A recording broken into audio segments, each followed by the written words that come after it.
भारत एक ऐसा देश है जहाँ पर चिरंजीवियों का होने का दावा किया जाता है और जिनका ताल्लुक रामायण और महाभारत काल से जुड़ा हुआ है। अगर साइंस की नज़रों से देखा जाए तो लोगों की आयु ज़्यादा से ज़्यादा 100 या फिर 100 के आसपास होता है, लेकिन इस भूमि में ऐसे मान्यता है यहाँ कुछ मनुष्य की आयु 1000 साल से भी ज़्यादा है।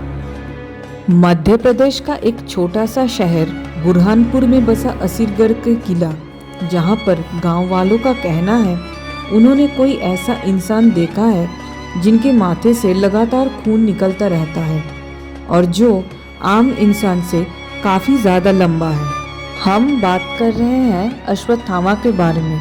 अश्वत्थामा ने अपने पिता द्रोणाचार्य की मृत्यु के बदला लेने के लिए अभिमन्यु के पुत्र परीक्षित को मारने के लिए ब्रह्मास्त्र चलाए थे, लेकिन भगवान श्री कृष्ण ने परीक्षित की रक्षा की। भगवान श्री कृष्ण ने अश्वत्थामा को युगों युगों तक भटकने का श्राप दे दिया। माना जाता है आज भी अश्वत्थामा जीवित है। हम आज सुनेंगे अश्वत्थामा से जुड़े कुछ सच्ची कहानी। अगर आप मेरे चैनल पर नए हो तो चैनल को लाइक और सब्सक्राइब जरूर करें। नर्मदा नदी, जिसको भारत में आध्यात्मिक रूप में बहुत ही ऊंचा दर्जा दिया गया है, सदियों से लोग इस नदी का परिक्रमा करते हैं। नर्मदा के पूरे परिक्रमा करने में लगभग 3 साल लग जाते हैं, जिसके बीच घने जंगल भी पड़ता है। कुछ परिक्रमावासी माँ नर्मदा के किनारे होते हुए चलते हैं तो कुछ लोग शूलपानी की घने जंगलों में से मंदिरों के दर्शन करते हुए परिक्रमा पूरी करने की भावनाओं से आगे बढ़ते हैं। नर्मदा के परिक्रमा करते वक्त कई भाग्यवान लोगों को अश्वत्थामा जी का दर्शन प्राप्त हुए हैं। परिक्रमावासी का यह मान्यता है कि नर्मदा के परिक्रमा करते समय जंगल के रास्ते से जाते वक्त अगर कोई रास्ता भटक जाता है तो उन्हें सही मार्ग दिखाते हुए कभी कभी अश्वत्थामा जी के दर्शन प्राप्त होते हैं। अगर कोई इतने सालों से जीवित है तो वो कोई साधारण व्यक्ति तो नहीं हो सकता। ऐसा तभी संभव है जब किसी के पास कोई दैवीय शक्ति मौजूद हो। अलग अलग लोगों का अश्वत्थामा के बारे में भिन्न भिन्न अनुभव है। किसी ने उन्हें अपनी माथे की घाव भरने के लिए तेल और हल्दी मांगते हुए देखा है तो कोई उन्हें क्रोधित स्वभाव में देखा है।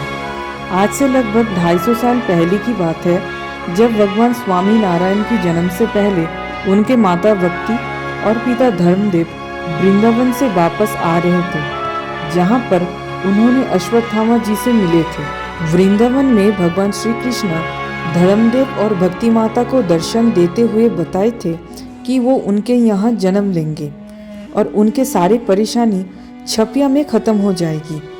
छपिया भगवान स्वामी नारायण का जन्म स्थान है। वृंदावन से छपिया आते हुए धर्मदेव और भक्ति माता रास्ता भटक गए थे और जंगल में उन्होंने एक बहुत ही लंबा ब्राह्मण को देखा जिनकी आंखें गुस्से से भरा हुआ था। स्वामी नारायण के माता पिता ने उनसे रास्ता पूछा। ब्राह्मण ने उनसे पूछा कि वो कहाँ से आ रहे हैं। धर्मदेव जी ने बताया कि उनके कुलदेव हनुमान जी हैं और वो अपनी पत्नी के साथ वृंदावन गए थे और साथ ये भी बताया कैसे वृंदावन में श्री कृष्णा उन्हें दर्शन दिए थे और वो उनके यहाँ जन्म लेंगे।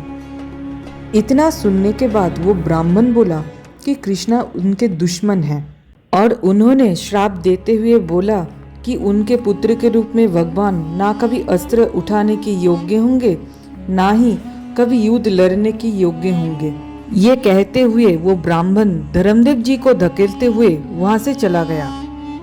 लेकिन भगवान को बुराई से लड़ने के लिए ना किसी अस्त्र की और ना ही कोई युद्ध की जरूरत है। ये घटना सतानंद मुनि द्वारा लिखित सत्संगी जीवन में वर्णित है। आज भी भारत में ऐसे कई योगी हैं जिनके उम्र कई हजार साल से भी ज्यादा है। इंसान के शरीर भगवान के दिया हुआ सबसे खास वरदान है। हमारे शरीर में कुछ चक्रों के जागृत होने पर मनुष्य स्वयं में बहुत ही सारी शक्ति का एहसास कर लेता है। शूलपानी के जंगल या फिर अमरकंटक के जंगल या फिर असीरगढ़ के किला हो, भारत के उत्तर मध्य दक्षिण राज्य में उस असाधारण मनुष्य को देखने का दावा किया जाता है। अश्वत्थामा को देखना कई लोग अशुभ तो कई लोग शुभ मानते हैं। बरसाना के पास अश्वत्थामा जी की झाड़ी है। इस झाड़ी को राधा रानी का शांति वन या फिर पिपाशा वन भी कहा जाता है। अश्वत्थामा के माथे से मणि निकलने के बाद वो भटकते भटकते इसी स्थान पे आए थे। ये उनका तपोभूमि है। यहाँ पर उन्होंने तपस्या किया था। कुछ संत महात्माओं को उनके दर्शन हुए हैं। आज से करीब 30 साल पहले की बात है। धुरिंधर दास नामक एक संत थे। जब वो इस झाड़ी में घूम रहे थे और अश्वत्थामा महाराज जी से मिले, उनसे थोड़ी सी वार्तालाप हुई थी, जहाँ पर उन्होंने बताया कि उनके मणि निकलने के बाद माथे पे जो दर्द है वो अब भी बना हुआ है। महाभारत युद्ध के बाद भगवान श्री कृष्ण से श्रापित द्रोणपुत्र अश्वत्थामा दर्द से मुक्ति पाने के लिए इसी स्थान पे आए थे। कहा जाता है भगवान के कहने पर उन्होंने बरसाना में आकर राधा रानी से मिले और राधा रानी ने उन्हें इसी स्थान पर रहने के लिए कहा और इसी स्थान पे आकर उनको शांति मिली। इसीलिए इस वन को शांति वन भी कहा जाता है। कहा तो ये भी जाता है इस वन में गोचारण के लिए आए कान्हा जी को भूख लगी थी। आसपास पानी भी नहीं था। ये देखकर उनके दाऊ भैया जल लेके आए और उन्होंने जल पिलाया।